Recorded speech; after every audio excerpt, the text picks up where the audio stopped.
Sorting and searching. In this chapter, we will be looking at sorting and searching, two important operations on a list. These operations have been exhaustively studied by computer scientists over the years, and they have somewhat interesting characteristics. So although we study them partially because they are useful in their own right, we will also study them because they are very educational. One of the most fundamental operations to do on a list is to sort the elements. For a list of numbers like the one shown, this puts them into ascending order. You can sort elements of any type, as long as they support ordering comparisons. This includes strings and floats, but does not include data classes, at least by default. Sorting is so useful, Python provides a built-in sorted function to make it easy to sort a given list. Some interesting algorithms become available when we start working with sorted lists. So before we talk about how the sorted function works, let's take a look at a different problem: searching. Previously, we learned how the find pattern would let us determine if an element was in a list. That pattern had us use a for loop to walk through each number in the list and check if it was the target. If we find the target, we can immediately return. But in the worst possible case, the element could be at the very end or not even in the list. In that case, we would have to go check every single element. If there were a million elements, we would potentially have to do a million checks. This is known as linear search, or sometimes iterative search, and it is easy to understand, but can be unfortunately slow. Fortunately, there is a faster way to search that we can use if we have a sorted list. Shown here is the classic binary search algorithm that repeatedly divides a sorted list in half to find a target.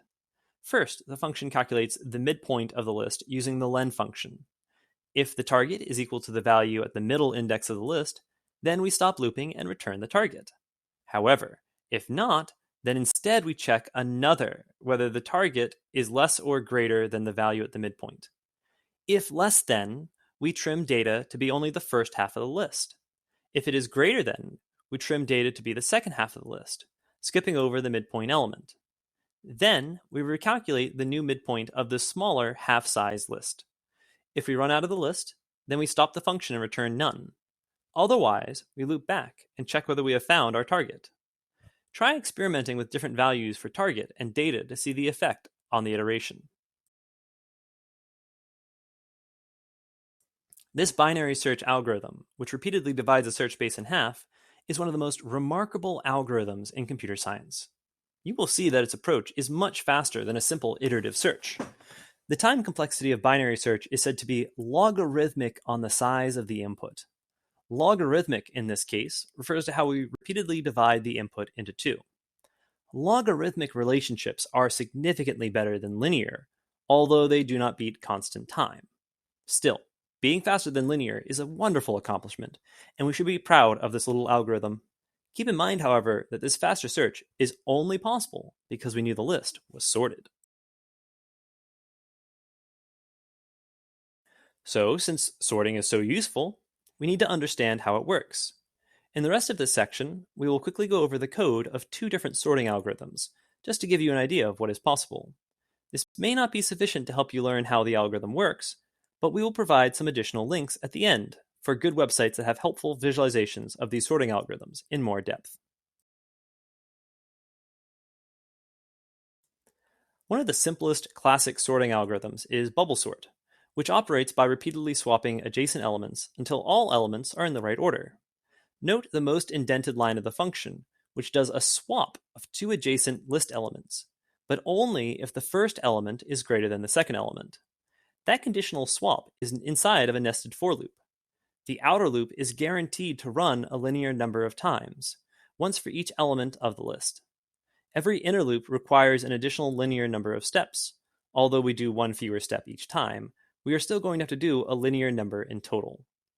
Nesting a linear loop inside of a linear loop actually causes quadratic growth, which is very slow indeed. Bubble sort is fairly easy to code, but does not work very well in practice. An improvement to bubble sort is insertion sort, which also works by swapping adjacent elements. However, the difference is in the inner loop, which no longer iterates through all of the elements. Instead, the inner loop is a while loop that swaps the current element backwards through the list until it encounters a smaller element. At any given point in time, the elements prior to the current element are in sorted order. We are merely dragging elements from the back of the list to the front and placing them in the appropriate spot. In the best case, the list is already sorted, and we only have to walk through to confirm this. But in the worst case, we may be dragging each element all the way from the back to our current position as we walk through the list. This makes Insertion Sort an even more interesting sorting algorithm, because suddenly the runtime depends on more than just the size of the input. The values of the input also affect the time complexity. Still, the fact that sometimes the sorting algorithms perform poorly means we would like to find a better one. There are a huge number of other sorting algorithms out there, each with their own advantages and disadvantages. So far, we've only looked at two simple ones, bubble sort and insertion sort. If you would like to learn more sorting algorithms, we recommend you check out the website shown here for interactive visualizations. There are many more resources on the web for learning about sorting algorithms, and you will hear more about them in future computer science courses.